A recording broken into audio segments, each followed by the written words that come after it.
Hello there guys, FMU here. Welcome back to another episode of Grassroots to Greatness. We're going to do the results roundup, but I'm going to cut out the package and stuff like that, and we're just going to go through it because at the beginning it was taking a bit of time, but now it's kind of going a bit too slowly for me. So going to see how we do on that because the videos are getting longer because of it. It's a bit bizarre. Sorry if you keep hearing noise in the background. My next door neighbour has decided that despite he's had all day to do stuff, now is the best time to possibly start cutting, drilling, hammering and any old shit he can think of. So, in the past few weeks, we've been busy old boys. We obviously saw us beat Nottingham Forest by 3-0 in the FA Cup. We followed it up with a 3-apiece draw at Liverpool. Michelle Obama, as I call him, scored for them. And Hakan Konoglu scored for them. My God, I forgot. It's been a while since I played that game. It was like, I think it was about a day and a half ago. Maybe, no, it wouldn't be that far, would it? It was only yesterday. My God, my memory sucks.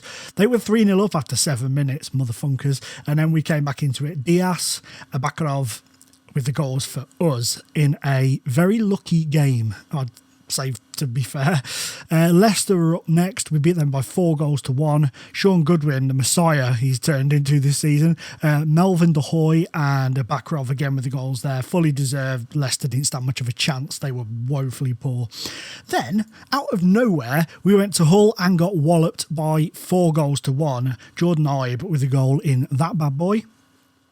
Then Norwich were our team that we came up against next, who have signed Stephen Corker for us. £3.4 million he went for in the end. So he's over there now. And Goodwin with a goal for us again. Another dominant performance. Andre Villas-Boas is now the man in charge down at Norwich. He was sacked by QPR. We then drew 1 apiece with Tottenham in the Cup. Abakarov with our equaliser after my former Inter Milan striker Malcolm scored for Tottenham. We were lucky to get a draw in that. It does look like we dominated it, to be fair, but we were lucky to get away with a replay. Poor old Brentford. I like Brentford. I want them to stay up, but I just can't see it happening at all. We beat them by 2-0 at the Lionel Stadium. Hello? Is it 3 points we're looking for? That was terrible, I'm sorry. Charbaloa with the goal and Abakarov. We'll move on quickly from that disaster. And then we went to QPR, who have named their new stadium. I can't believe nobody's ever thought of this name before. Their new stadium is the QPR Stadium. What a name. Harkins with a goal there for us. Clarkson with a couple. And Craig Boys. He likes boys. He's a new face, which we'll go through in a minute because there's been some bloody big changes. And then last time out, we drew 2 apiece with Manchester City. A very, very good game, in all fairness. Had me on the edge of my pants the entire time. And they have a player called Kwasi Clayton. And he doesn't exist. He's a shady player. He's a shady player. Anyway, that's enough of that. So, like I say, changes hath been afoot. In fact, we might as well go back to Manchester City because these sons of biatches have really screwed my team. Okay? They have come to us and they have picked us apart. Okay? They've taken 2 players off us. Hugo Diaz. Just let that sink in. Hugo Diaz, who's been sort of in and out, they took him for 30 million pounds. 30 million. Now, he's going to be a bloody good player, and I was really enjoying nurturing him. They put a bid in for him of 14 million. I rejected it, and he came to me, why you reject that? Why are you rejecting it? He didn't spill out. He's Portuguese. I don't know why I did that. I'm sorry. But he's like, why are you rejecting it? I'm like, because you're not even getting our first team. You're going to be wasted there. And I was like, dude, I don't want to lose you. You're like my buddy, you're my bro. And he was like, I don't give a shit about you. I want to go. So in the end, City came back in with another bid of, I think it was 16, 17 million. And then I just kept negotiating it. I put it way up to 60 million. I did that old football manager trick. And they were like, 23. And I was like, 40. And they were like, 26. And I was like, 40. And they were like, 30.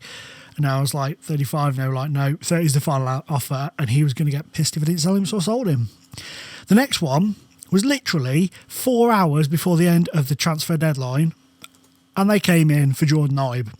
And this one pained me.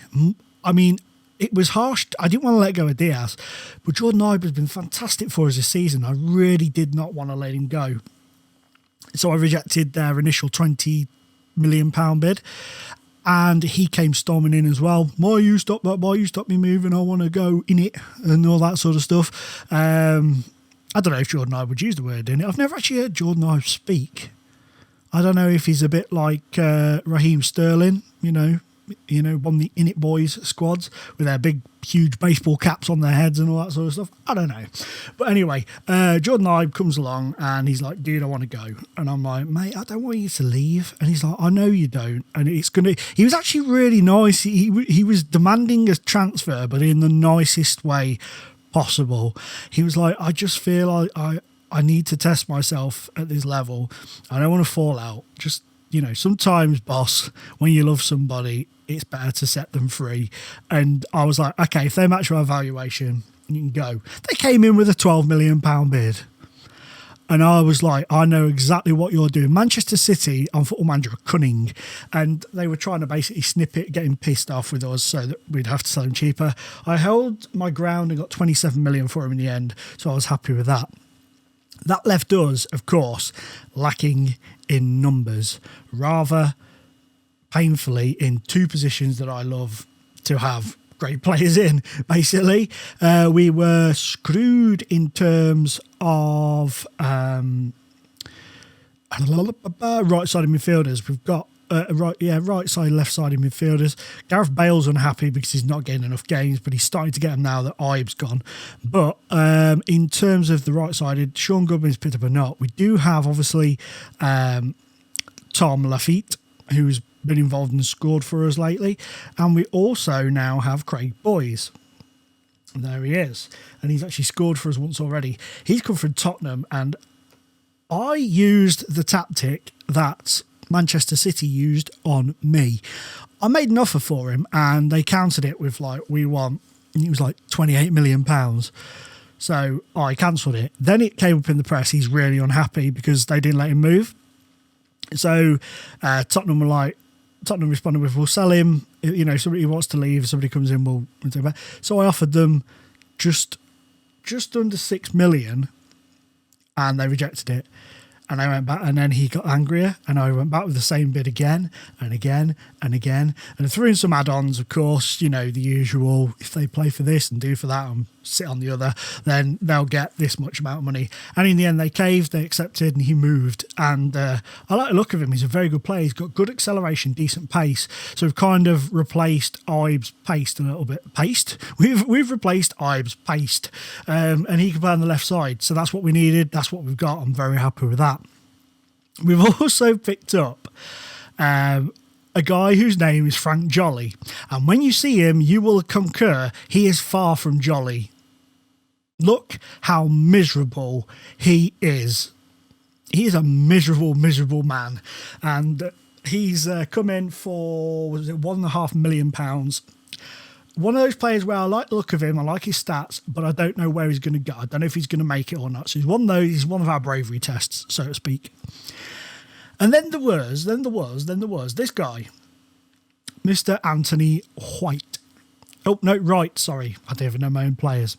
To be fair, this guy was nothing to do with me. This was all my director. This was all Mark Overmars. Overmars spotted him. Overmars offered for him. Overmars contracted for him. I confirmed the deal. He looks very good. Fair play to Overmars. My scouting of the hot prospects is working superbly. And he's come in. He's actually under transfer bid for a loan at the moment from Sheffield United and Ipswich. He is a Cypriot as well, which is interesting. I found that very interesting. He is from Cyprus and doesn't even have dual nationality anymore. I don't know if he perhaps did before. I don't know, but 3 caps for Cyprus. So, interestingly there. And that guy's his favourite guy. Oh, he's a happy fella, look. He's a happy fella. But yeah, so that's what we've missed out on. Well, that's what we've missed recently. We've got Athletic today in the first leg of our first round knockout stage for the old Europa League. So that is obviously going to be our live com today. Goodwin's still not fit. What a shocker. What a shocker. But this game is going to be tough because Bilbao are starting to really, really kick on in Spain by the looks of things. I'm going to put Gareth Bale in because he's unhappy. Why? Have a word. Stupid. Sometimes I love my assistant manager. He's like a brother to me, but sometimes he's an absolute doofus. You can see there as well, we loaned out a lot of players to a lot of other teams. Obviously, we wouldn't be loaning them out to ourselves, would we? But we're going into this today, and I would be happy with a point because I don't fully know what to expect from them. So a point is what I'm going for, and anything more would be a bonus. Anything less, as long as it's not much less, would be stomachable. Okay, so we'll see. Also, Harkins, come to think about it, Harkins came to me in the transfer window, at the very, very beginning of the transfer window. And again, he was very polite as well. He said, look, boss, I want to be allowed to go to Manchester United if they come in for a bid. And the key thing was, it said if, right? And I've missed out. I have not shown you one player that I signed. I can't believe it. But here's Harkins in. Oh, good save. Good save, that man. Let me just real quickly pause this. Oh, let's just see what plays out here. Ahoy. Oh, nothing. Let me just real quickly go into here and show you this guy. I've completely just gone over him. We got George Barlico on loan from PSG, and he looks a bloody good player. I could have signed him. He's up for transfer. Oh, it doesn't show you, does it? Because he's on loan with us. He's up for transfer about 22 million, but I didn't want to spend the money on him. I wanted to try before I buy. So we got him in on loan. He's here for the rest of the season, and he looks decent. He's done all right since coming in. He looks a very good prospect. So I'm happy with that. What was I going to say? Yeah, so Harkins comes to me and says, and I'm sort of like, what do I do here? And I thought, I'm going to play the really supportive boss. And I used the option of, is he going to score? Good save. I used that option that Wander Herrera's there again, where you can say to them, I appreciate your honesty. I appreciate the way you've dealt with this. If they put in, an offer that matches our valuation, we'll let you go. And then he said, and I love this answer, his same answer that Jordan Ive gave me as well. And they both used the answer of, oh, that's brilliant. Basically, that's brilliant, boss. If another offer comes in, I'll look forward to talking to them. And then, obviously, I've got the offer from Manchester City, so I kept my word. Harkins, nothing came in from United for him in the end. There was a lot of teams interested, but nobody solidly interested. And go on, boys, it's the post. Oh, my God, how did you miss the rebound? Oh, my days. Manchester United, nobody came in for him. So after the transfer window closed, there was a little thing where he basically said, Jesus, where he basically said, I'm happy to stay here. You said that you'd accept a bid if it came in, nothing came in. So let's crack on and let's win some football. So, that was pretty fair. It's very rare on Football Manager that player morale, player interactions go that smoothly. I had 2 there in a row.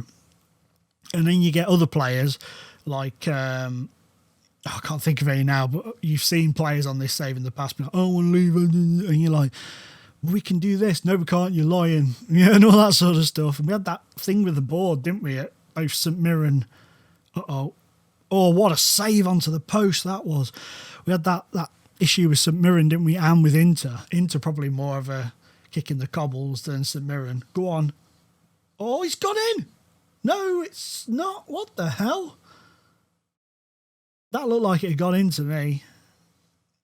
Dodgy aficionados there. Right, let's get you in the team. Well done. I don't know what I'm saying well done for. Now, do we risk bringing Goodwin on? I don't think we do. Let's bring Klaassen on as well.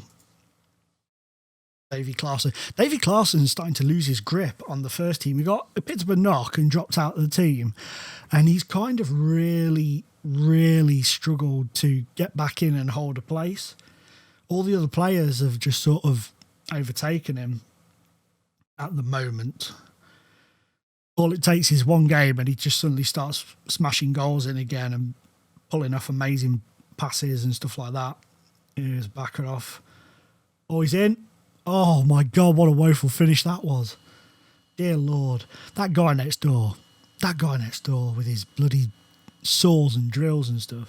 Great. I mean, don't get me wrong, I'm always moaning about them people next door with their dog and everything, but I do really get on with them. It's just so funny how whenever, go on, oh, my goodness, how have we not scored in this game?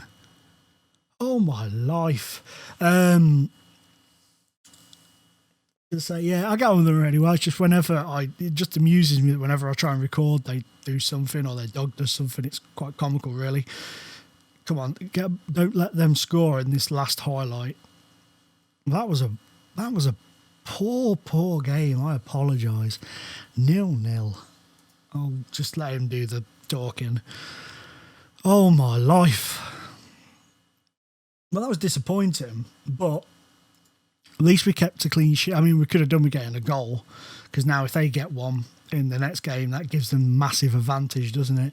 But how did Perugia get on? 4 apiece against PAOK. Wow. Wowzeroonie. Stoke got beat by Sporting, Club de Portugal for AC Milan, Dortmund, Roma. So I was having a look to see who we've got still. Arsenal are still in there. I mean, if the draw is all Chelsea, who have also signed this boy. Remember him? Took him to Inter Milan. He never really took off at Inter, but look at that, Chelsea. 16 goals, 20 games. Boosh. Up in your chops. Anyway, guys, I'm babbling on and nobody likes that. I am going to bid you farewell for this episode. Please hit the like button if you're still enjoying the series. It helps me out massively, and the support has been amazing on Grassroots from the start till very now. It's increased as well. You guys are all superb. So thank you very much. I really do appreciate that. I'm out of time now though, guys. It's been a pleasure being in your face. Bye-bye.